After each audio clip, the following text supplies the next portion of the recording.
Allegiance. I pledge allegiance to the flag of the United States of America and to the republic for which it stands, one nation under God, indivisible, with liberty and justice for all.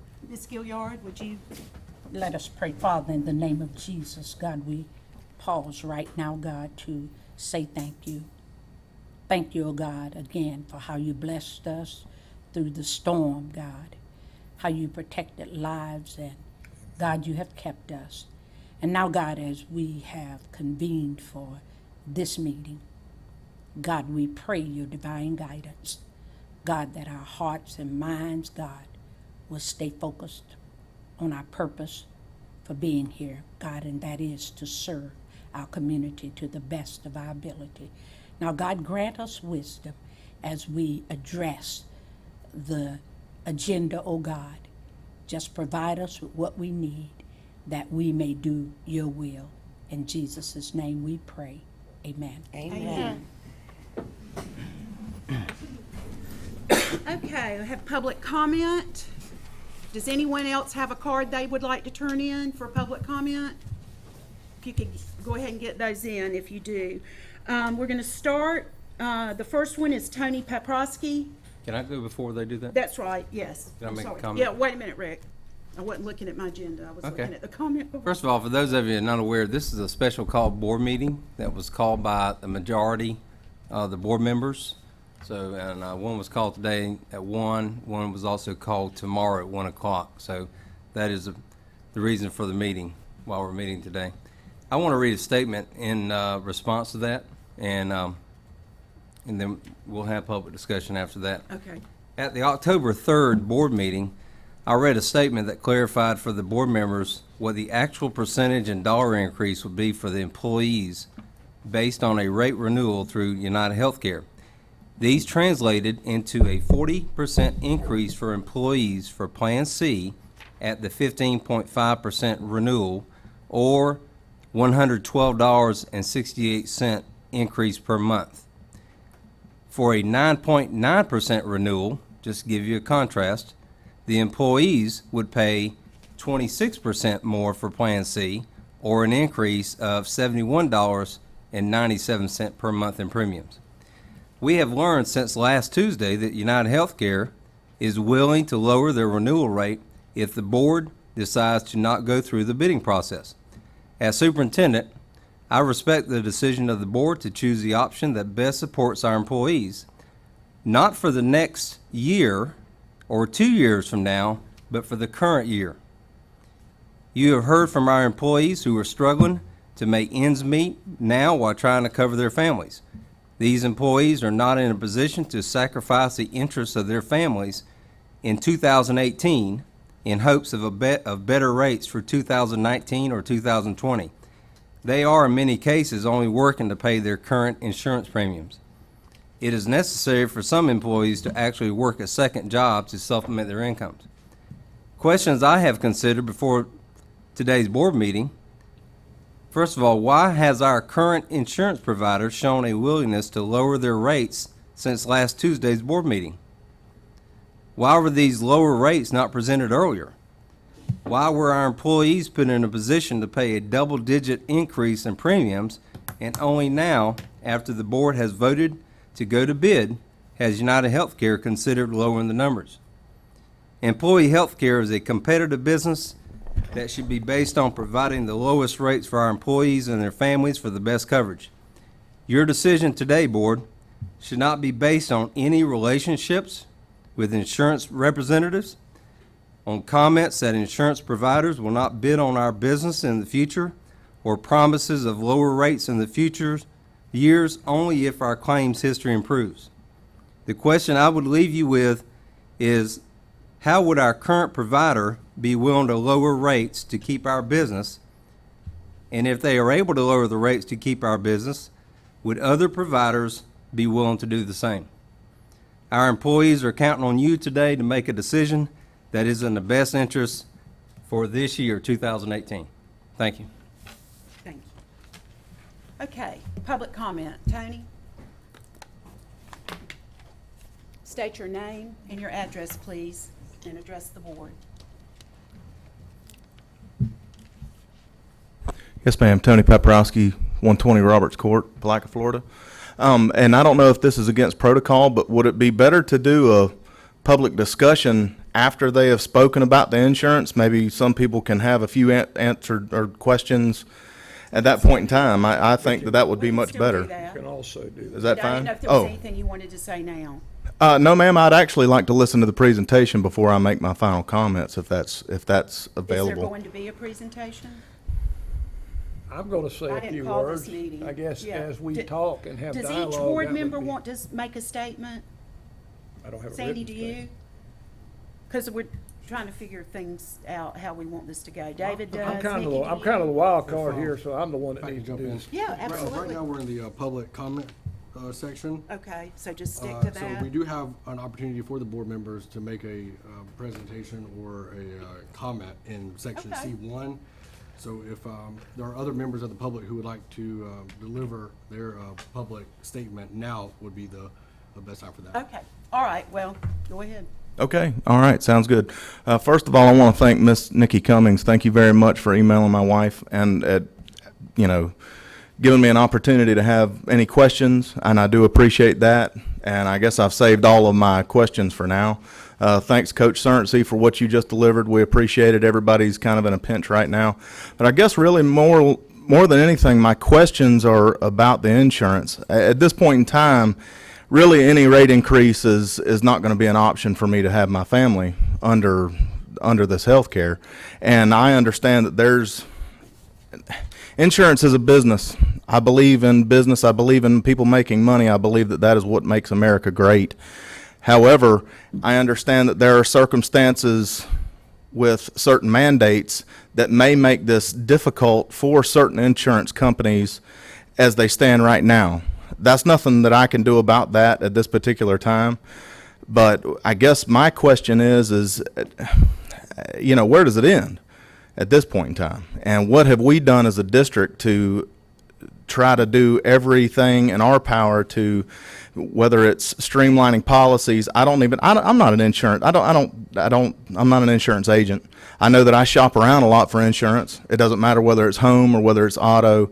And at this point in time, I just believe whenever this whole process started 3 years ago, I guess it would have been 3 years ago now, the biggest drumbeat throughout the district was, well, why isn't this, you revisit this after a certain amount of time, and, if your provider, or not even necessarily your provider, your agent, they're either doing what you feel is a good job or what you feel is not so good of a job.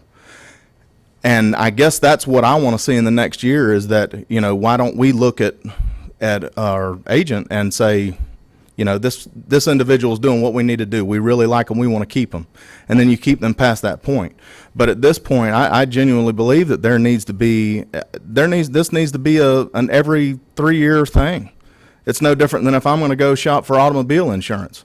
It's because everybody in here is on a budget, and everybody's going to go shop for the best deal. And as far as the board meeting of last week, I don't want it to be a knee-jerk reaction either to just throw it out to bid, because that may not necessarily be in the best interest of the school district.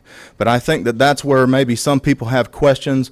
What was the entire picture that was painted?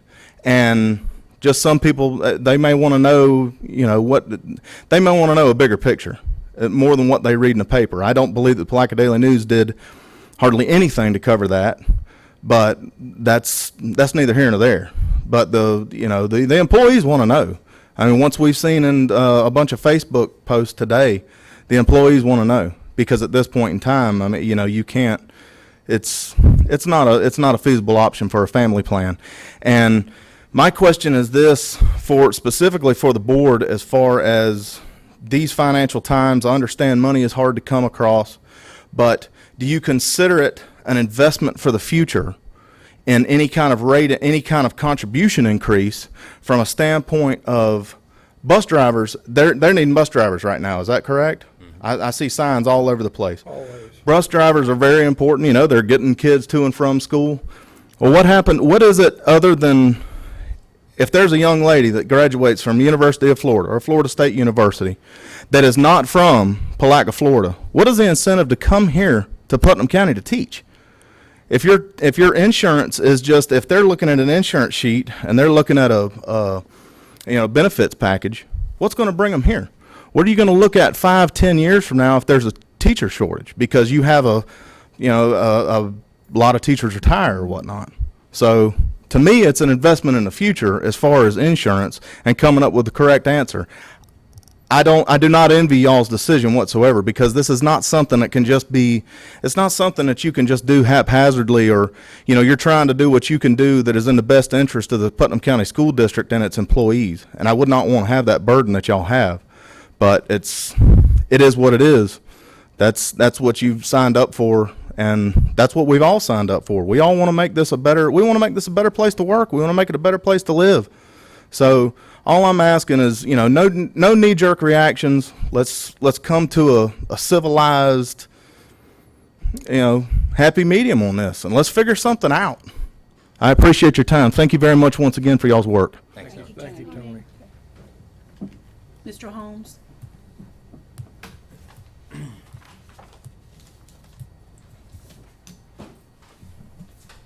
Good afternoon. Don Holmes, 222 North 3rd Street, Palatka, Florida. Mr. Chairperson and members of the board, I'm here to respectfully advise you that, in my opinion, the meeting has been improperly called, that the meeting is not, as presently called, one at which official business should be transacted. And without getting into a lot of detail, the basis for my belief in my statement is found in Florida statutes. Now, I didn't attempt to blindside the board by coming in quoting a lot of law to you. I understand you're not lawyers, and you're probably proud of that. Probably don't want to be. Given the short and condensed time frame that I've been dealing with, I did reach out to your attorney this morning, who was gracious enough to return my call, and I advised him in advance of what I'd be presenting today for a couple of reasons. One, as courtesy, professional courtesy, and two, so that he'd have an opportunity to look at it in advance, and he wouldn't be forced to hurriedly look at what I'm citing. But pure and simple, the statute that authorizes the calling of special meetings is, in my opinion, fairly straightforward. I understand you have a policy and a guideline. Your policy and guideline is even a little bit more brief than the statute. But in my opinion, where policy conflicts with state statute controls. The state statute that I believe controls in this matter is 1001.372. I can quote it, and I'm happy to, but in short, what that state statute says is that a special meeting of the board, which is what this is, can be called either by the superintendent on his or her own, or it can be called by the superintendent at the request of the chairperson of the board or a majority of the board.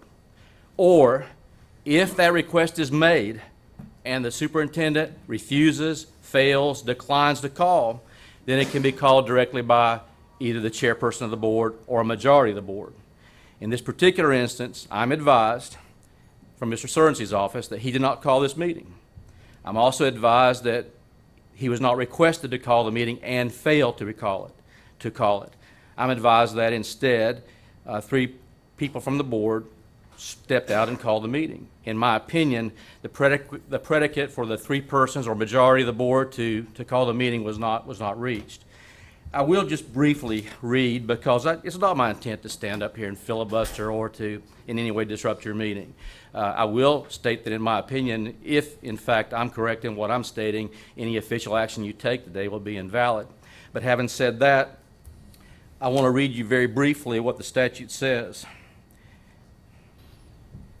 And this is under special meetings. It says the board shall convene in special sessions, and this is the key, when called by the district school superintendent, which didn't occur, or by the district school superintendent on request of the chair of the district school board, which didn't occur, or on request of a majority of the members of the district school board, so request of the superintendent, provided that actions taken at special meetings shall have the same force and effect as if taken at a regular meeting, and provided further that in the event the district school superintendent should fail to call a special meeting when requested to do so, as prescribed herein, such a meeting may be called by the chair of the district school board or by a majority of the members of the district school board by giving 2 days written notice of the time and purpose of the meeting to all members and to the district school superintendent. That's where the disconnect is. No request of the superintendent was made. He did not fail to comply with that request, and only had he failed to comply with the request lawfully made would a majority of the board be authorized to call a meeting based on what the statute reads. Now, having said that, I'll read the rest of the statute. If you proceed with the meeting today, this is the last part of the statute. It states, picking up for context what I said a minute ago, may be called by the chair of the district school board or by a majority of the members of the district school board by giving 2 days written notice of the time and purpose of the meeting to all members and to the district school superintendent, in which event, which is the applicable part now, the minutes of the meeting shall set forth the facts regarding the procedure used in calling the meeting and the reason therefore, and shall be signed either by the chair or by a majority of the members of the district school board. So whether you believe the meeting was properly called or not, it's my position, and I guess I'll advocate to your attorney, that if you have the meeting, at some point in the meeting, the minutes need to contain a recital of facts that tracks the statute, meaning the procedure used in calling the meeting and the reason therefore. And that recitation of facts needs to be signed either by the chair or by a majority of the members of the district school board. With that having been said, I'll answer questions if you like, and otherwise I'll have no further comment. Don, let me ask a question if it's okay. Go ahead, if you Are want. you representing anyone? I am. Okay. Who is it? I don't believe that's relevant, since I'm just asking you to comply with state statute. Can I just read part of it that's before the part you read, Mr. Holmes? Do I need to represent somebody and ask you to comply with the law, Ms. Cummings? That's just your interpretation. I didn't know if you were on your own, just Let's- interpreting our That's what law, I that's all. asked. I didn't ask her. Let's- Mr. Holmes, Right. can I read the part of that statute? Sure. Specifically, that you didn't read, the beginning? Yeah. Okay, the district school board shall hold not less than one regular meeting each month for the transaction of business according to a schedule arranged by the district school board, and shall convene in special sessions when called by the district school superintendent or by the district chair of the school board or on request by a majority of people. No, there's no "or" in there, ma'am. It says It says it can be "or" called on either by the district school board or on request of a majority of the members of the district school board, meaning Right. the district school board, the district superintendent can call it on his own, his or her own, or at the request of the chair of the board or a majority of the members of the board. One of those two scenarios. Only if he refuses, in this case he, could be a she, does the board have, or the chairman or the board have the right to call it on their own. That's the plain meaning of the statute. But, it shouldn't be for me to give you have an attorney, and if he interprets that differently, then so be it.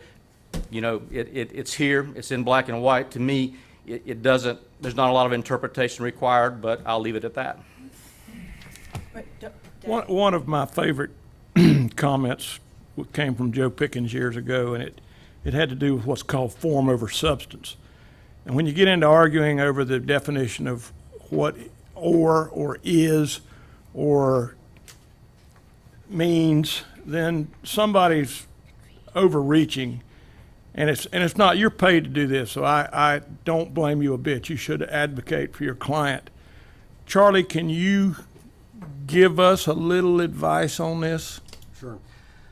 I'm aware of this statute, and I would first mention to the board that this is a case of first impression. It does not, there are no cases that I have been able to find, and I asked Mr. Holmes in our conversation this morning if he was able to find any, interpreting what this statute means regarding special meetings. And there is not a case out there, a judge giving guidance to the lawyers about how we should read the statute.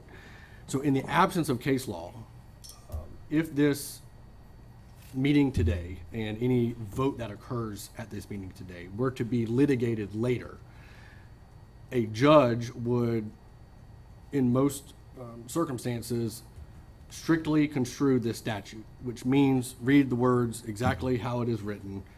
There are no other cases to help give the judge or the lawyer's guidance, and the judge would decide if this special meeting were called correctly.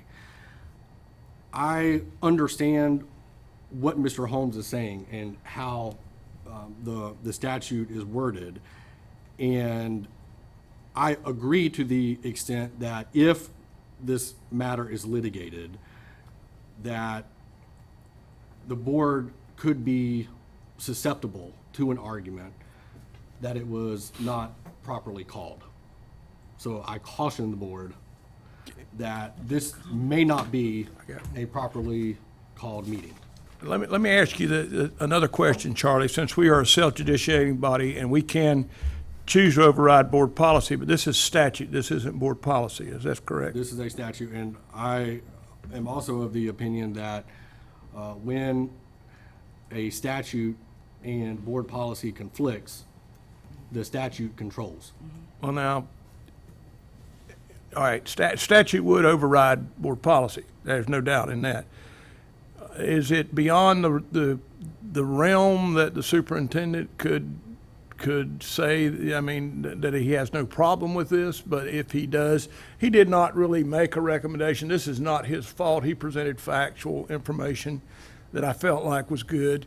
This was a board decision, but you don't, I mean, a majority decision. And would it not be for the fact that when I made my motion, I said, either get your pencil sharp and come back with something UHC that is more realistic, and which I haven't seen, but I've been assured, and I won't go into detail about that, but we're going to wait and see what they are. And, you know, if things don't look like they're going to come out as well, evidently, people like to bid for school board insurance, or we wouldn't have an attorney here even talking about this.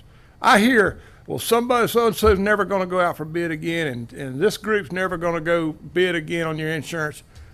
Well, I don't get it. I mean, if Florida Blues building were to, or United Healthcare's main headquarters lost their roof, they'd probably get more than one bid. But be the process to fix their roof. But being that we're in this process, I don't have a problem unless it puts us in another day following the attorney's recommendation that we notify it in what he considers to be an appropriate fashion. But then we're going to be right back to, I suppose, whoever threw up this attempt to legal the statute wants to stop even that process. So I'm really disappointed.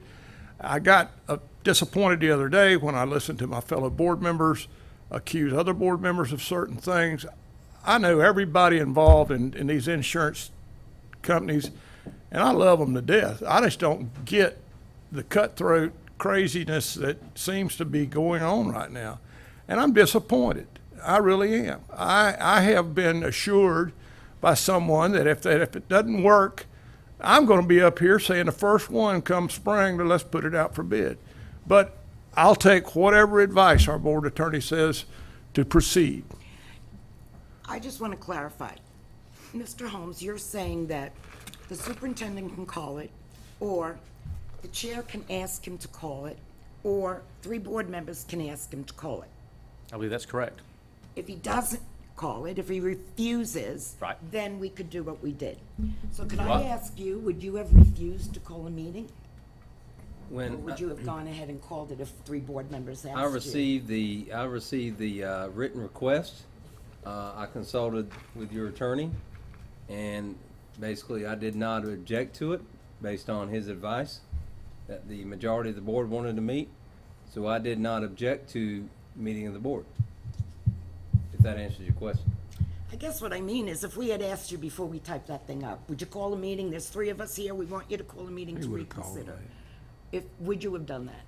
Depends on the circumstances. I mean, I can't say what would have happened then, but Can I ask when the It just 3 of you seems got like a- together and decided to call a meeting? It just seems like such a moot point to me. What did you say, Mr. Holmes? Can I ask when the 3 of you got together and decided to call the We didn't meeting? get together. I don't, David called me and asked me what the procedure was to call a meeting, if the superintendent and the chair wouldn't. If they weren't. And I went to policy, not statute, and told him, and we followed policy, I but went I to understand. And I went to that's Sharon. statute. And statute. I went to knows. Sharon Cormany, and she showed me in school board policy where 3 members of the school district school board can call a meeting, and yet it's, and I know statute may have a couple of ors or may have left out an or, but I guarantee you, school board policy, who's looked over by Neola, is set up to comply, and this is just one more hurdle of a process that is absolutely painful. It's bad enough that I've got grandkids that can't even, my daughter-in-law, we've got children who go out of healthcare. Well, they were doing it with the other group as well. Now we're in a new group, and we're still doing it. So, and now we've got another hurdle here to just, and you're getting paid by the hour, so I'll try to keep you up here as long as I can. So, Whether I'm getting paid by the hour or not really doesn't matter. It doesn't If matter. it's It doesn't unreasonable for the public to ask this board to comply with state law, then that's what you should say. it's not unreasonable to comply with state law, but it is absolutely a shame when it gets down to form over substance with a bunch of local people that can't. But it says I've only had or, one board phone attorney. call I in this know whole deal. It says or. I've read it clearly in state law that you says or. I The know. last word is I'm- or, not it says and. shall. And I'm very, So Let Charlie decide. it's a very narrow legal argument, and the word It is may or not have though. made a Is it difference. or? Is it okay. or? So here we go. In special sessions, when called by the district school superintendent or by the district school superintendent on request of the chair of the district school board or on request of a majority of the members of the school district board. So the Okay, phrase pause or there. on. We did. Right, I just wanted you to pause there, sorry, so the public could understand. You said or the majority of the board. If we requested, and we did that in writing. So I'm not sure why, I mean, If, didn't request it. what would be, let me, Dear Dr. Sorensen, we hereby request a special meeting, blah, blah, blah. That's what we did in writing. Charlie, You wouldn't have the section below if that meant that you didn't have to get a denial or rejection from the board. I think you're misreading where the or, what the or relates to. The Well- or relates to whether or not the request of the superintendent comes from the chairman or a majority of the members of the district board. But that relates to who makes the request of him. There's no misunderstanding about the fact that the chairman and the members of the board can't call the meeting themselves unless the superintendent declines. If you'll read the whole statute, Mr. you'll see Holmes, that. we It's not a matter of or, it's a matter of plain language. You don't have a lot of cases interpreting it because normally they don't get into a lot of interpretation when the language is plain. Sir, we presented him with our request on Friday. The public notice went in, the agenda was prepared. We assume his answer was yes. We didn't prepare the public notice or the agenda. Let me- That was done by the superintendent's office. there's no need, we either gonna let Charlie advise us. So the phrase "or on request of," the way I'm hearing Mr. Holmes' argument, modifies that the request is to the school district superintendent. Which we did. Correct. And as I've said before, I think it's a very narrow legal argument. But if it is litigated, I caution the board that any action could be susceptible to being considered invalid in a court of law by a judge who is adhering to a very strict construction of the statute. Now, when you're talking about, Kathy, and let me show you, when it's talking about sunshine, the minute you hand it to Sharon Cormany for the superintendent, it is a public record and a request is made. I don't want Rick put in a bad spot. He did send message the other day that he would prefer the meeting be at a different time because he didn't think he could be here. And we could have taken his designee, but I mean, this is not ultimately his doing. I feel like this is more of my doing because I left a caveat in the motion to either United Healthcare to get real or put it out to bid. And they're serious about negotiating, which I've been assured, and so that changes the way I feel.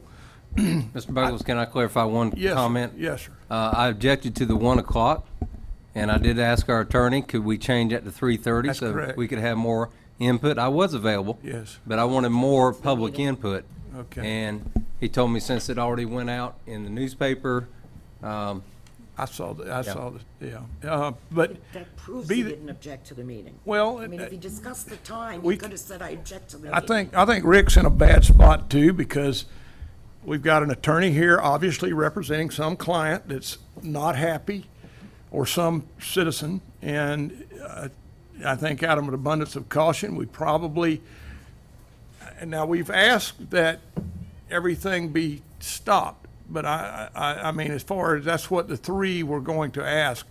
Does that mean that this RFP process is going to continue until we can have this meeting of legally defining or to make it, Charlie, I'm asking you, Yes, the process would continue, and it would immediately be followed, presumably, if the majority of the board still wanted it, to request first a special meeting.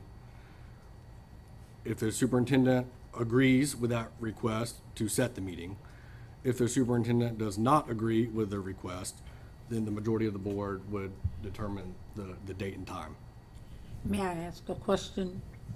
Attorney Douglas, so then the vote that was taken on October 3rd, 2017, 3-2, that it goes out for bid, am I to understand that that is still in the process, or is that done?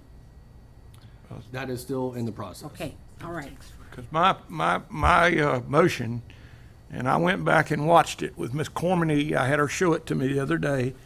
I had within that motion that Representative of United Healthcare need to get their pencil sharp and come back and either present us with something that was more realistic and showed, this double-digit stuff just doesn't cut the mustard. And I spoke with Mr. Page, and he has spoken with UHC officials. He cannot give me specific numbers because of obviously the fight that's we're seeing right now makes this. It has opened my eyes to a whole nother level of what's going on here. It really hurts to see that we would be in a posture like this where we would be pushed to risk going to litigate over I mean, this is kind of like the Clinton deal. What's the definition of is? So, we're back to that.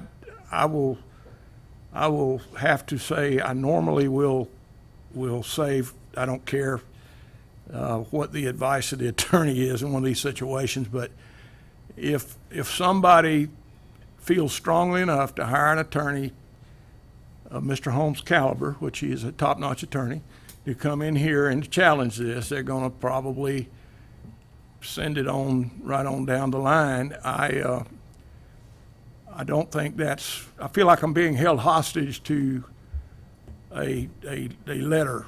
So Charlie, I'm asking for advice on how to either hold the RFP process until we can comply with statute, because it was I who gave the two-tiered motion to either get the pencil sharpened. Sharon, do you have Mr. Buckles' motion in the minutes that you can read to us? Well, I watched it verbatim. Yeah, I know you do. Yeah.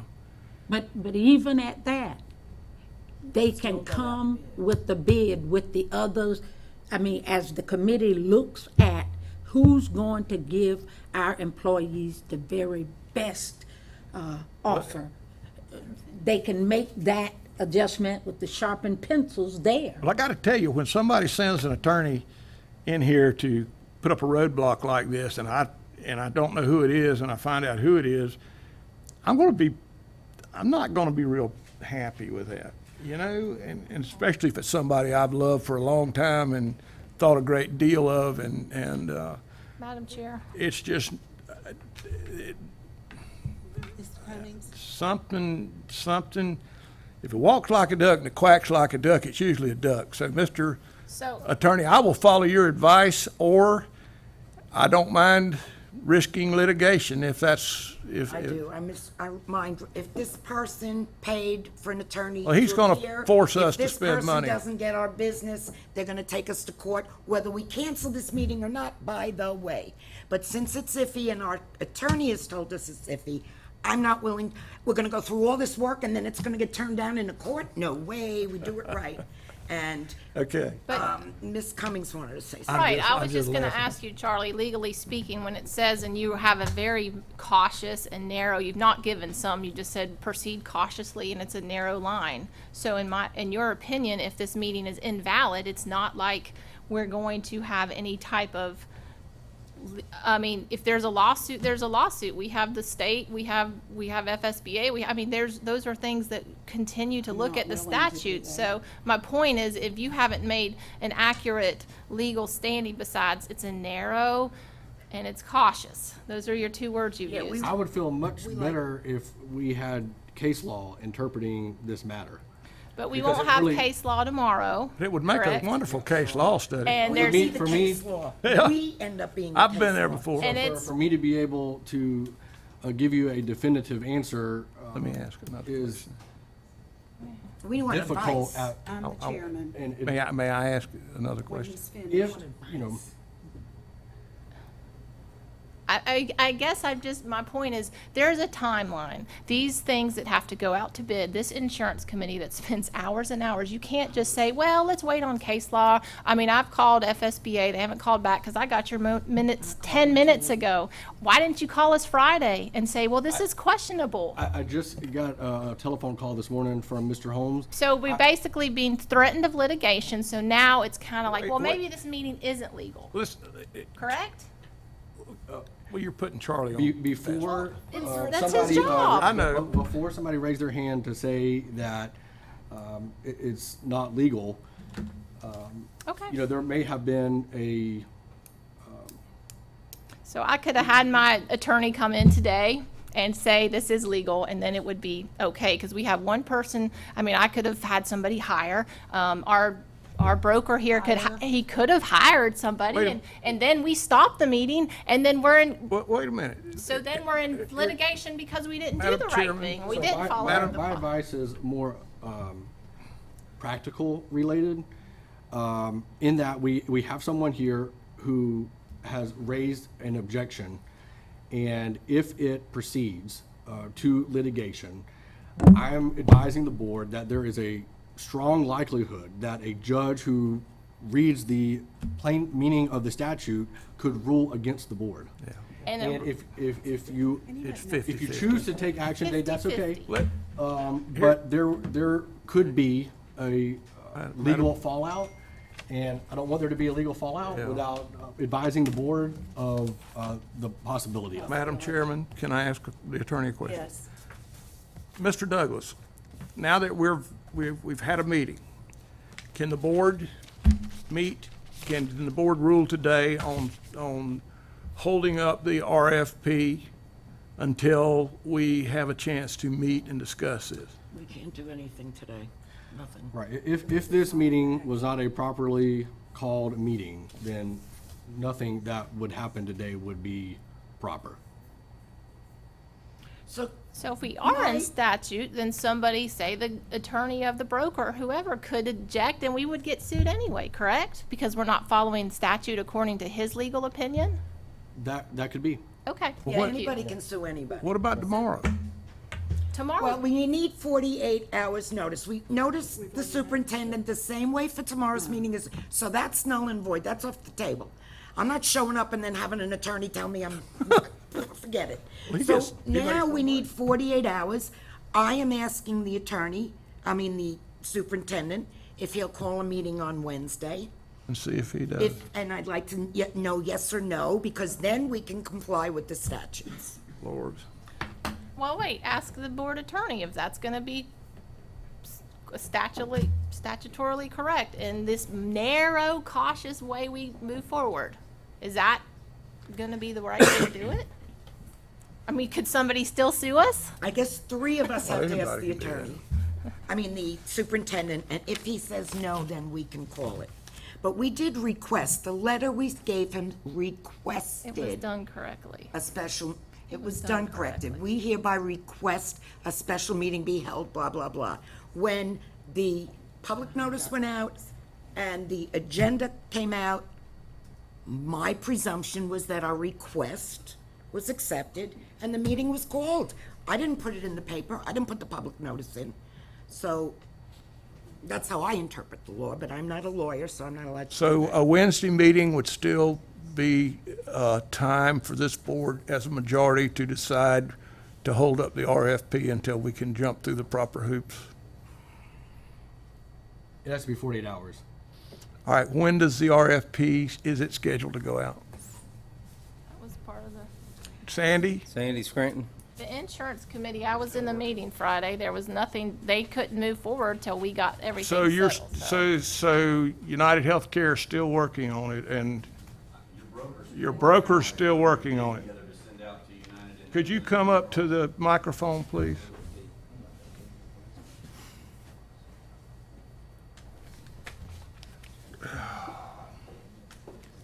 Every time we're threatening litigation, what are we gonna say? Well, it's, 50-50 chance, it's take your business. chances. Danny, Danny Page. Danny, we'll say your name for the record in case we get. Danny contested. Page, Okay, maybe where you live, that's pretty common, your address. where I live. Well, I got an office at 1062 South Highway 19. Okay. That's- So we know, and you're married to They got Shay that. Parkinson, who grew up here as well. All right. All right. If the RFP will not go out until you are through with the bid process of putting the bid together, is that? We have to build the RFP. We have the old RFP from 2 years ago that we're having to make some changes to. So until you guys make any type of a change, I have to move forward with that RFP. There's lots of legwork to the RFP for a potential change that we're going to have, but that's my job, so I'd gladly take care of that.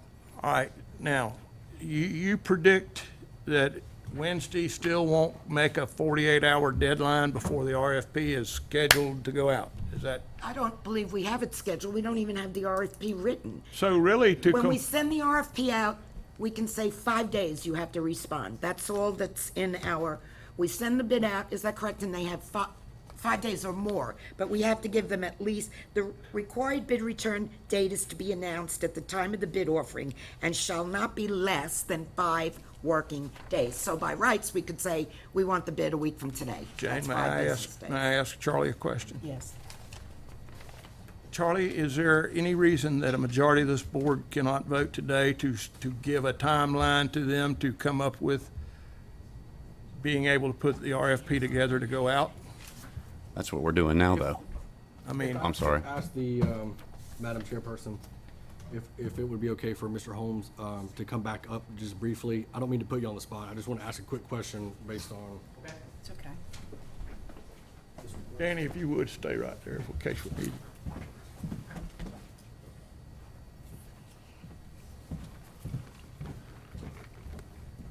Okay, these are the two requests that were submitted to the superintendent by the majority of the school board members.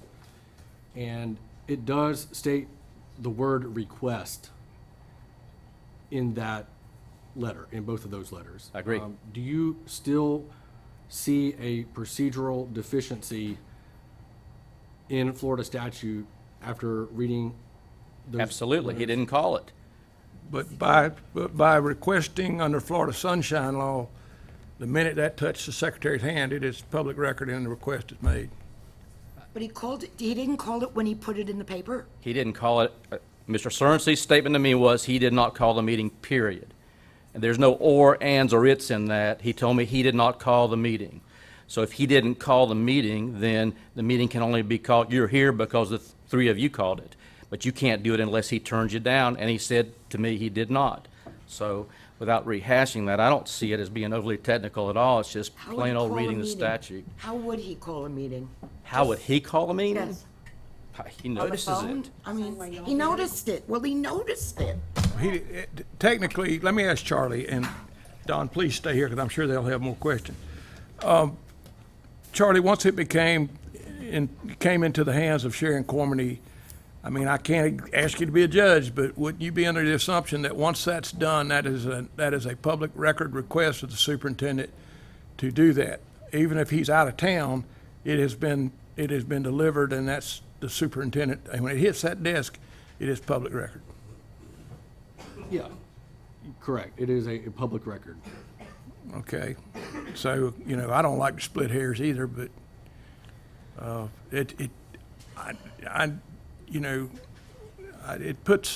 it's got everybody in a tough spot, but I'm not willing to risk extensive litigation for no purpose other than somebody's little games, I just, and it's serious business when people want business, but I feel like that we still can put a timeline on the RFP, like, give them a realistic timeline and then go ahead and meet and follow the statute where, of course, we're liable to have another attorney come up and, a majority of the board could change it, but that's my question. I guess I'm looking at you, and you're kind of caught in a pickle too, because you know all these people involved in this, just like we do. How do we proceed forward based on the fact that public record went into the superintendent secretary's hand, who he is by law our secretary, and it was put in his office and in his custody, although he was not at the office at the time? Does that not pass muster under the Florida, because we're talking about complying with the law. We certainly don't want to break the law. Really, sometimes you do, but you can't do that. Was it public noticed before Rick knew about it? No. If it hits, Public noticed it, or his secretary if did. it hits the desk, it's public notice. Well, I mean, put in the paper and. Mr. Buckles, could I ask, since we don't want to dance around issues, why don't you ask the superintendent if he called the meeting, or ask him if he declined to call the meeting? I'm trying to save him a little wiggle room here and not put him on the spot so bad. But, I don't know that he could even now call the meeting if he wanted to at this point in time. Not for today. Not for He today. could call one for 2 days from today. 48 hours. I'm from still now. saying, Madam Chair, even with Florida statute, we still can break our rules if that's a rule in our rule book, and I don't remember the statute saying the superintendent had to give the notice. It said, or the superintendent give notice. Madam Chair, Yes. I would like to say, at this point, the only action that could be taken forward is because you made the motion, it would have to be. I've spoke to 2 FSBA representatives on Friday and got confirmation that we did do the correct thing. This is how you do it. So basically, it's whether or not you are willing to be cautiously, narrowly, whatever, move forward, because we're threatened with litigation and we have to think about every time what an employee and a parent always says, I'm going to sue you. So it's your choice. You can sit here. You're the only one that can move forward because you made the motion. And I can sit here and talk to the board attorney, because he's really the only opinion you need to hear from. And honestly, if we listen to everybody that says they're going to sue us, then we would be here all day, unless you want to listen to the committee that has, but that's opinion. It's basically. I feel like Neola is paid by a lot of money by us to keep our school board policies in congruence with state statute. I feel like if our school board policy said that 3 members of the board can call, and it doesn't take the superintendent, or whatever the statute said, I still think we're in congruence. Okay, so are you making a motion? I'm not making a motion until I hear from the board attorney. And I know that's a lot of throwing a lot of darts with one hand. Several Because times. there are no cases interpreting this matter, the best advice I'm able to give you is that there is a risk to proceed forward. I do not know how a judge is going to ultimately decide once it's litigated. Do we have an insurance carrier that'll take over, or do you have to represent that? Is Deborah Shepherd here? John's Eastern, That would be the insurance carrier. Johns Eastern would take care of that. it probably would. Well, do we have any other public speakers that want to speak? And let us think about this a minute. We don't? No.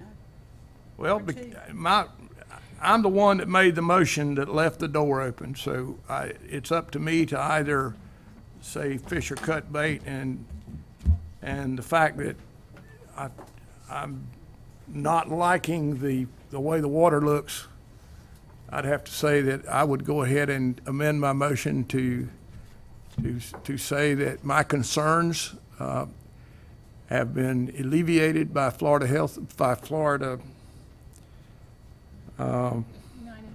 United Healthcare through their representative, or through our broker, who I guess is their representative at this time. And we call for a vote since we're in compliance and with school board policy, which is updated by Neola through all the money we pay through NEFAC, to be in line with state law, that we go ahead and approve the cancel the. Point of order, Madam Chairman. I Can you- believe that Mr. Buckles has to rescind his former motion. All right, well, let me ask Charlie one more question. Yeah, and these are discussions I'd like to have, but we need to have them in public. And believe me, there's other things I'd rather do and everybody else here would rather be doing. Charlie, can we break for a minute and let me go read our school board policy one more time on this? No, I didn't.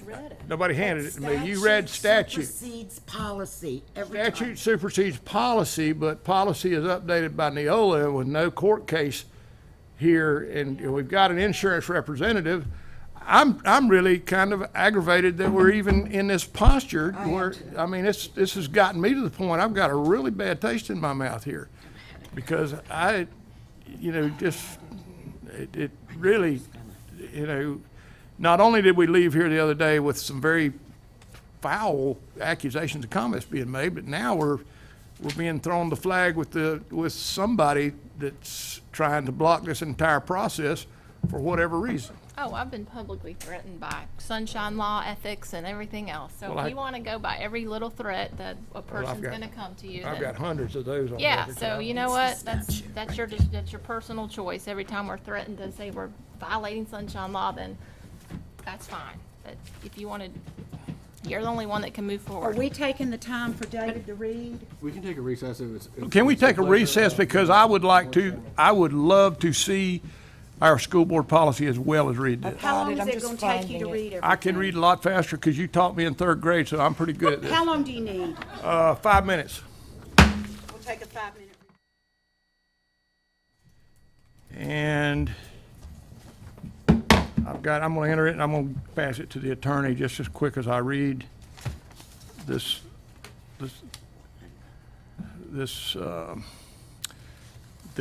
statute, or the school board policy. It is 0165.3, special meetings. Special meetings called by the chairman or the superintendent shall be called by the chairman or the superintendent, or by 3 board members of the school board, by serving a written notice of the time, place, and purpose of such meeting upon each school board member at least 2 days in advance of the meeting.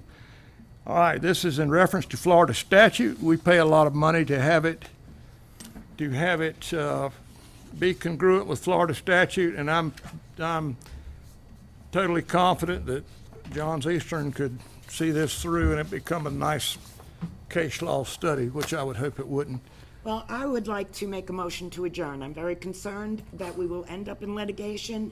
I would rather adjourn and reschedule where our attorney assures us that it's a legal meeting.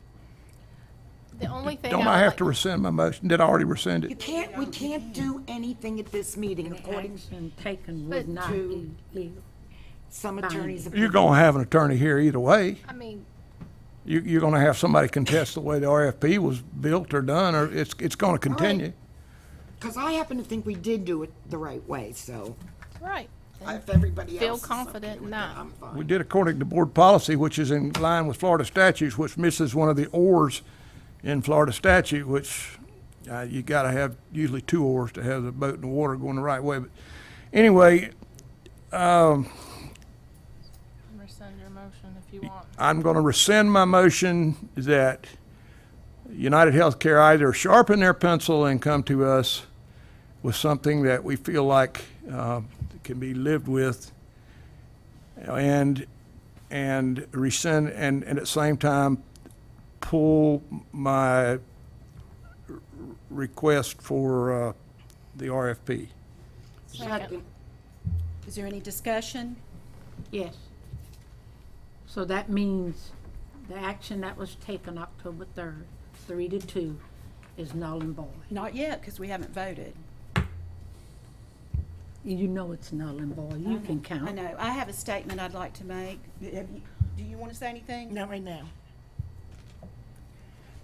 I would like to go on record as saying how disappointed I am in the way this special meeting was arranged behind my back and that of another board member. This board has made it its goal to work together, regardless of our differences, for what is best for our students and our employees. This changes all of that.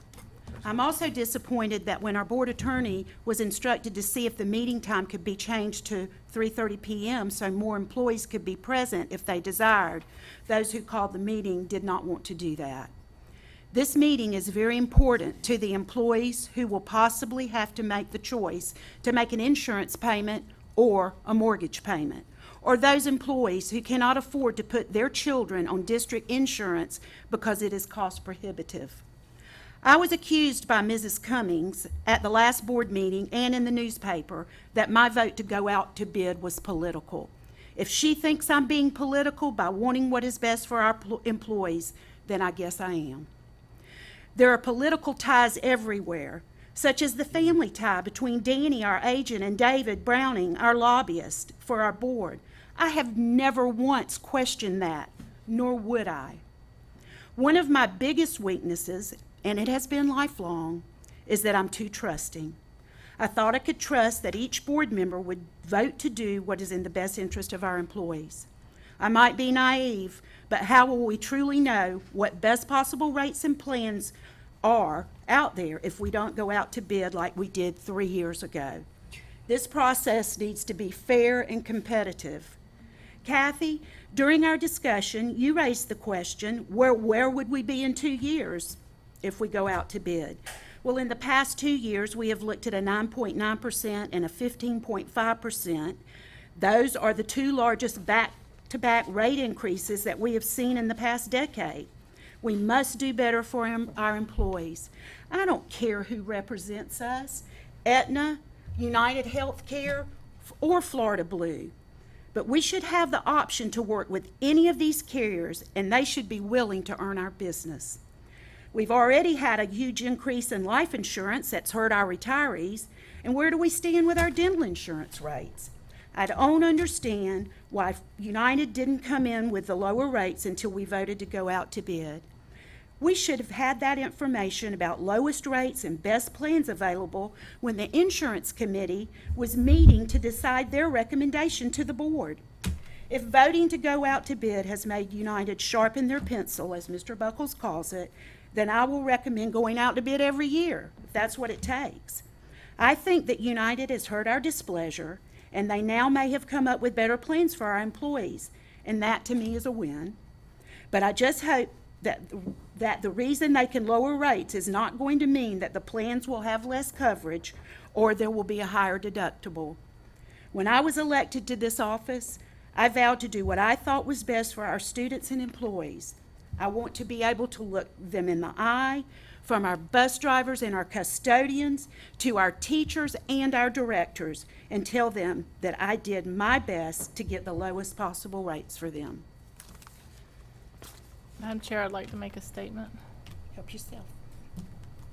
Being the insurance committee representative for the last 4 years, I've sat in over 80 hours of training and sat with very dedicated insurance committee members that were appointed by the union first, and then half were appointed by the superintendent and half by the union. I'm sorry, I don't know if it's the union. These people have put in hours and hours and hours of research, time, looked at data, things that are way above our heads. I've sat in these meetings. These people had made a very valid recommendation. voted on it 5-2 in favor of keeping United because they've been educated and made an educated decision in the best interest of the employees.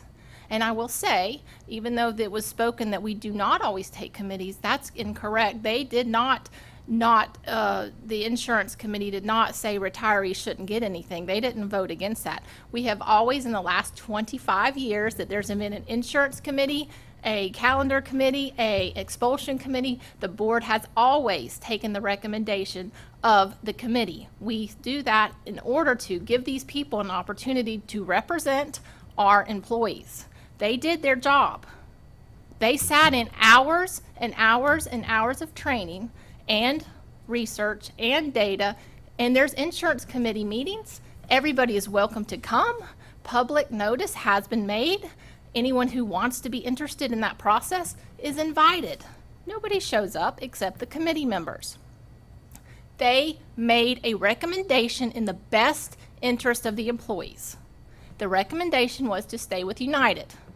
Okay, that's cut and dry. So when you start saying that it is our job, well, then why do we have an insurance committee? Why do we have a calendar committee that you won't listen to? Oh, that doesn't mean I Refuse to take their Excuse me, am I talking? No. Are you don't. interrupting As me? many times as you interrupt me. Okay, so We're better than I this. can Let's- say that the committee and the calendar, I want it reformed because it doesn't fairly Well, we need to represent. reform the That's insurance exactly, committee. that's fine, and that's something the board can do. But presently, when you have an insurance committee and you're gonna spend hours and hours and hours of their time missing classes, missing time with their families to come and make a recommendation to the board and not listen to it, that's my problem. And I've been there personally, and I'm passionate because I've spent over 80 hours in the last 4 years in trainings and workshops and meetings. So I'm educated. I've done my research. Okay, so let me just tell you, you're going out to bid. It's like, and Tony, you used a good opportunity for me to use analogy. When you go for bid every year, if you've had an 89% medical loss ratio, that's basically like going to auto insurance when you just got a DUI or reckless driving ticket and saying, oh my gosh, I want new insurance. Now's not the time. Not with 89% loss ratio. It is not the time. And if you sat in these trainings and saw how unhealthy our employees are, you would understand the process. And it is very complicating. There's videos you can watch. We tape everything. The insurance committee asks very good questions. They're very informed. They have spent hours to educate themselves, again, in the best interest of the employees. So when you choose as a board to not go along with somebody who's educated themselves to do what's best interest, that's when I have a problem. So again, that's what needs to be reminded of. Does anybody else like to make I a would like to comment? say something.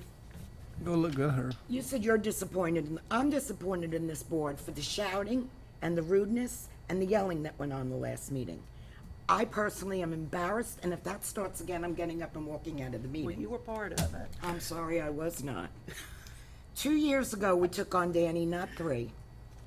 Jane, I always vote for what I believe is in the best interest. Your statement said I didn't, and I do. That was my always opinion.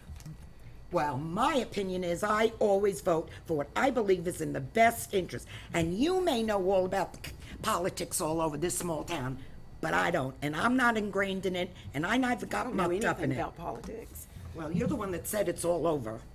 It's not in my life. No way is politics in my life at all in this town. I stay out of it because I don't want to be influenced politically. I want to make my decisions on what I best. I have news for you. What's best for the children? What's best for the students' education in Putnam County? If we're good to the teachers, we're helping get our kids educated. So therefore, on this topic, I want to do what's best for the employees. But my number one concern is doing what's best for educating the students in Putnam County and spending lengthy arguments on this. Now, you said something about now we're not a team. I mean, I don't see why we can't agree to disagree without it getting out of hand. I mean, it's really out of hand. We're not a team anymore. That's what you said, right? No, not the same team. We're not.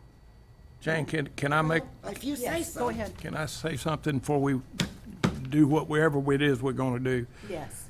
I was disappointed because, I mean, there's nothing wrong with having your emotions get the best of you and you feel strongly. I mean, the superintendent, he's elected to do what he feels is best. We're elected to do what we feel is best, and we're gonna have differences, but there were some things that got out of hand the other day, and it wasn't, we are better than that. I've been with this group in many settings, and we just,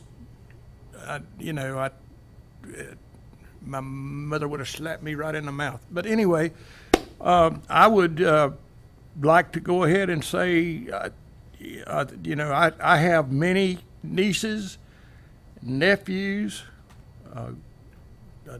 a daughter, grandkids in this school system, and I just can't tell you how many. It's like the people that work at these insurance companies. I didn't realize Danny was even married to Shay. I mean, who married to who? But that has who helped you years ago and who did it. You don't forget those things, but you've got to do what you feel like is best. I am willing to hear what United puts out here and go with them with this Avail program and the things I saw. I have lost some damn good friends in my time as school superintendent and as a principal because they didn't have a blood test. They didn't have a heart checkup. They didn't have the proper things. And these are normally your folks that, they're not usually the administration that make a little more money. They're usually the people at the bottom of the totem pole that have a family to feed.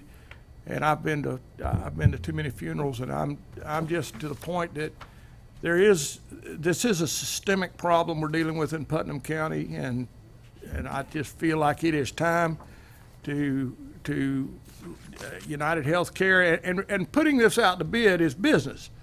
That is business, whether we stick with it going out to bid or whether we go out to bid and we have an insurance representative say, we hear you, we're not gonna try to get back all the money we lost on that fella that had the heart transplant, or whoever, if you had hypothetically something like that.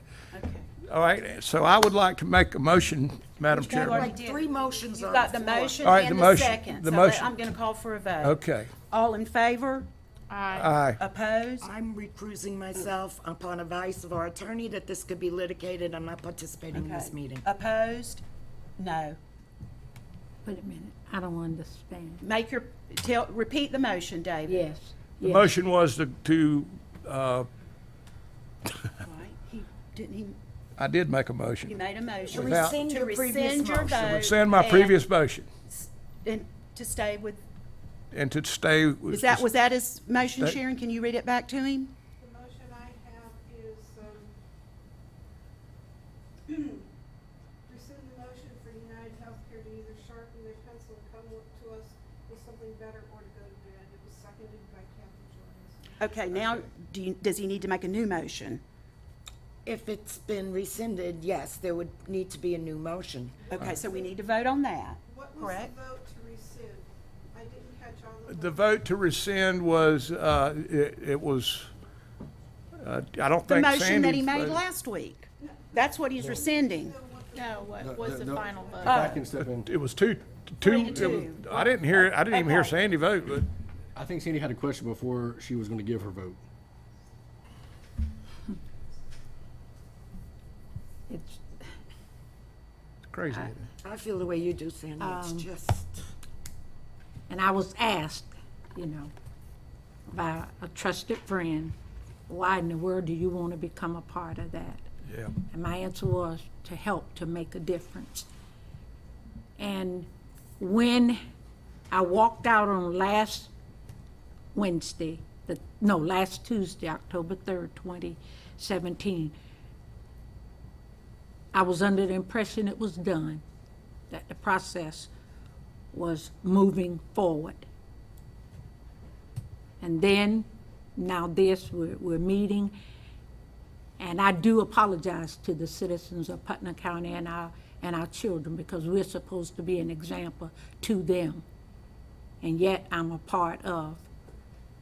And so I do ask their forgiveness, and I do apologize But I do stand behind the fact that I believe that I'm voting my conscience, and that what we voted on last Tuesday was and is in the best interest of all employees of the Putnam County School District.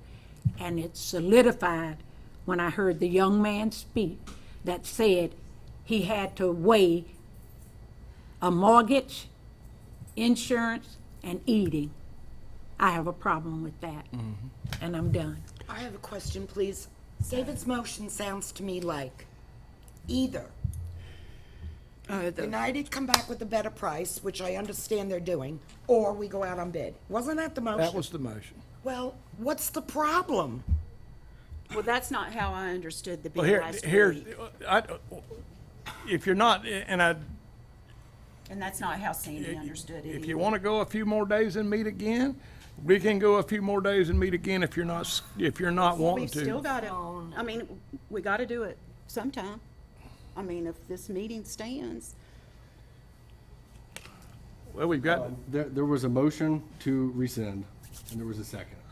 And I'm not sure I understand everyone's vote. looked like a 2-to-1 Well, vote. I also made a motion to adjourn. I don't know when that came in. but- That was afterwards, I think. After? Yeah. Do you want a roll call? That might be the best option, yes. Good. District 1, Yes. District 2, Yes. District 3, No? District 4, Yes. District 5. No. So the motion's rescinded. Yes. Yes. And we're back to square It one. passes, the motion passes 3-2. To rescind the motion. To rescind David's motion.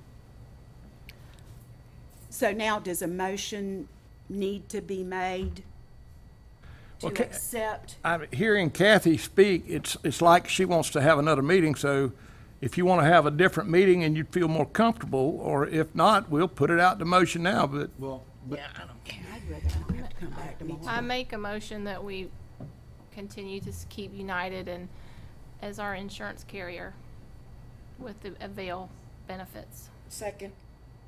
All in favor? Aye. Opposed? No. No. Motion passes 3-2 in favor of staying with United Healthcare. Now, in the event that you find out from, Florida statute, what it states, then everything we just did, we just didn't do. it'll be litigated. What it sounds like. if the matter is litigated and a court of law believes that the meeting was not properly called and that the decision was null and void, we would have to take that up with the court.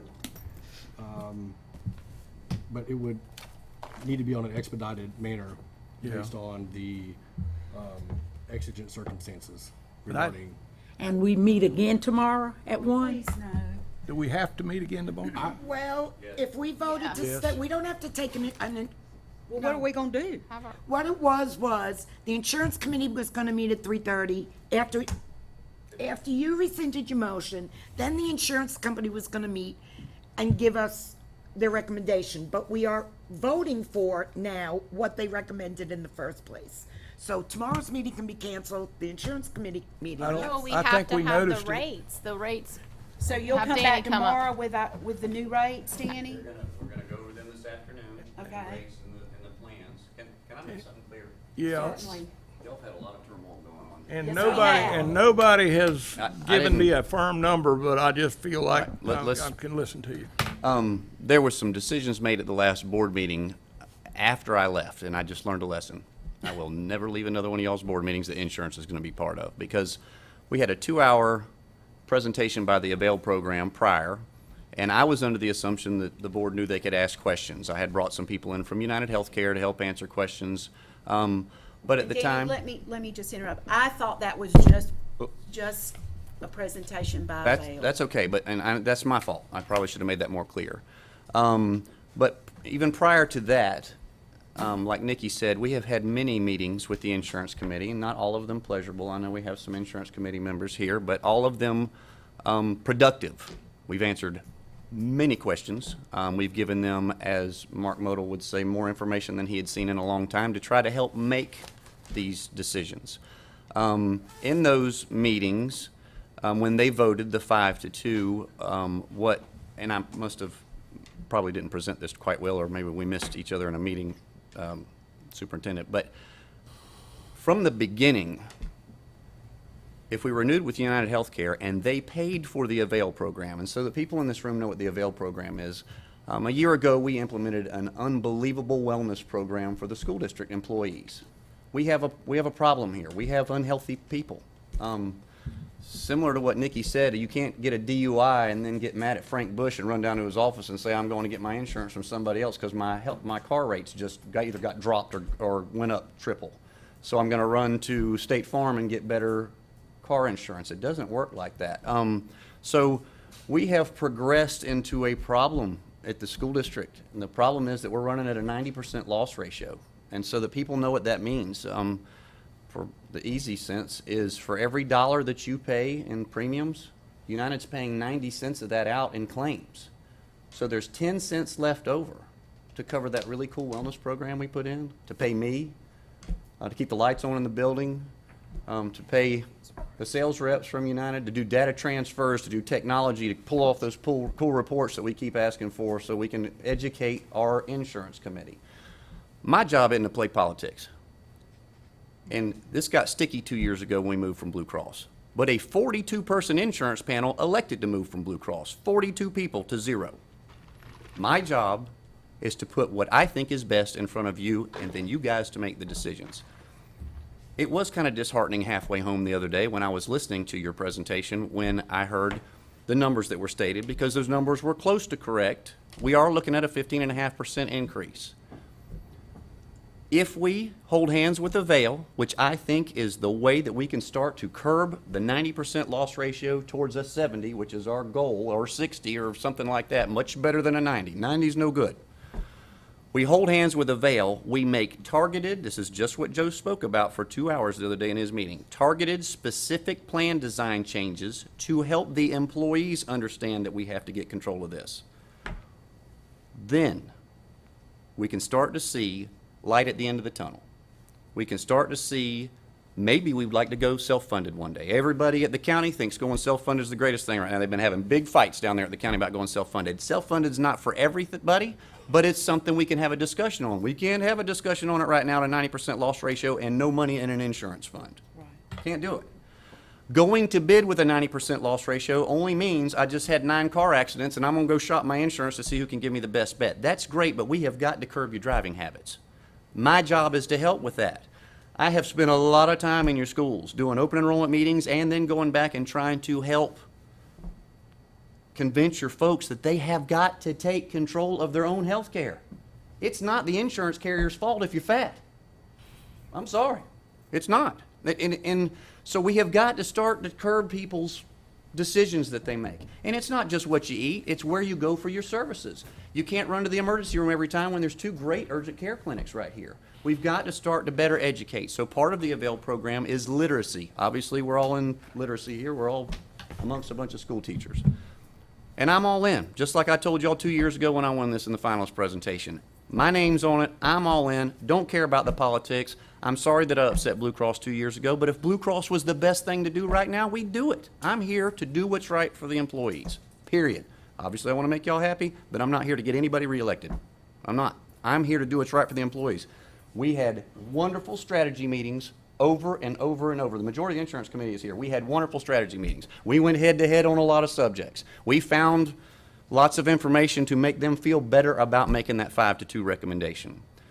And so when I asked y'all if I should stay and you said no, basically we're going to vote for the recommendation. I got in the car, met everybody that came in to help do the presentations from Avail and all, and said I feel very confident that they're going to do what we are setting up to do what's right for the employees. But where I was going a little bit ago is, yes, it's a 15.5 right now. We make some plan design changes. United Healthcare has long sharpened their pencil. We were ready to do this afternoon anyways. Obviously, this was the day that we were going to make the recommendation anyhow and go over the plan designs. But my job now is to meet with your insurance committee and let them hopefully hold hands, grasp together and decide this is the direction we want to go. And they know that they have to walk back out to their classrooms and their schools and their bus depots and say, hey, I made this decision on all of our behalf. But like Nikki said, these meetings are open to the public. There's nothing that we're trying to hide. We are trying to do the best we can for the school district. Going to bid every year is not the best thing you can do for the school district. When you got a 70% loss ratio, you are in the driver's seat. We can do whatever we want to. We got a 90% loss ratio, all we're doing is putting a Band-Aid on a bleeding artery. We have to come up, you know when you're running a fever, and if your mama just put a wet washcloth on your forehead and made you feel a little bit better, but you don't know why you're running the fever? We have to get to the underlying problem. What is causing the fever? Do you have a disease, God forbid, or is it just something that you picked up because you drank out of the public water fountain? But we've got to find out what it is and start to curb everything in the right direction. I enjoy what I'm doing and I enjoy a challenge, but let me tell you what, this is starting to get interesting. I'm here for you guys 100%, 110%. Most people, even on the insurance committee, have my cell phone number, Paul. And so they get in touch with me if they have any questions or if Paul's got somebody challenging him in his office. I don't have a problem with that. I know that there's some negative feedback and pushback from another broker in town. We all know that. But I'm trying to get that out of my head and do what's right. I'm not here to play dirty politics. I am here to help you guys get this in the right direction. And I think we have found the way. The wonderful wellness program we got was a start. But one thing that wonderful wellness program did is it identified a couple people that had some big issues. And you know what? Because of that wellness program that the insurance committee voted to put in, it saved some of your employees' lives. And therefore, it cost us some claims. And when it cost us some claims, it made your claims ratio rise a little bit. But at least those people are still here. I think that's awesome. That's what insurance is for. That's what we're trying to accomplish. But now it's time to start to educate everyone as to how your program should work, when you should get your wellness taken. You should be going for a checkup every year, especially you guys that are as close as old as I am, every year. Most of these people aren't taking that responsibility. So now it's our job to embrace, avail, and start these programs where we can get these people better educated as to how their health care works. That's it. I'm all in. Thank you, Dan. Madam Chairman, I have a comment. Okay. The folks with United Healthcare, Kind of out of order. You don't have somebody from the public. if you're here, I would Or like to attorney. thank you Matter- for Point of order. talking with Danny and meeting my end of the request. If you've got folks here, do you have some folks? we are supposed to meet this afternoon with your insurance. And I do not think that this board has succumbed to politics. I think this board is like any other small town or community. We just know everybody and we love them, and it's hard to disappoint those that you love, but sometimes you do that in making some of these choices. But go ahead, Don, I'm sorry. Very briefly. First of all, Ms. Cummings, go back and watch the tape. I didn't threaten to sue you one time. The only person who mentioned a lawsuit in this proceeding was you. I did not threaten to sue. I didn't tell you we were going to be in litigation. When I threatened to sue, I'll carry through with it. That wasn't my purpose in being here. My purpose in being here was pure and simple. Ask you to follow state law. I don't believe that's an unreasonable request of any government or public body, and I believe you're not following it right now. Whether or not anybody will sue you, I don't know. I'm also not here to advocate for any political person or alliance or allegiance or anything else. This isn't politics to me. The statute's a statute. You read it or you don't. But what I will say is this. There's a perception issue that affects government, and at some point it becomes reality. Not more important, it becomes reality. And the perception here is you had a meeting of this board last week, and you voted to put your insurance contracts out to bid, as far as I understand. That's my understanding that you did that.